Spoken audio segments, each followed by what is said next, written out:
Сәлеметсіздер ме достар, бүгін біз орыс тіл пәнінен 361-ші жаттығуды орындайтын боламыз. Бұл жерде біз қалып қойған сөздерді жазуымыз керек. Бұл жерде в произведениях Курмангазы отражена жизнь простого. Мына жерде ого болады, простого. Вот, не простого.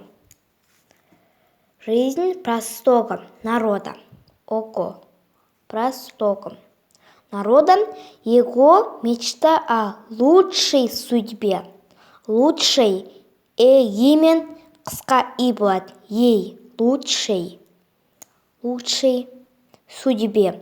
Он сочинил красивый Кью Балбраун. Кью выражает радостное. Бұл жерден ое, радостное, ое болады. Вот, ое. Настроение. Напоминает о праздничных. Имен х болады. Вот, бұл жерде праздничных болады. Имен х. Праздничных играх. О танцах.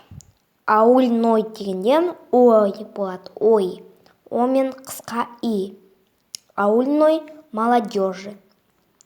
Музыка очень активная, ая болады активная. Быстрая, ая болады тоже.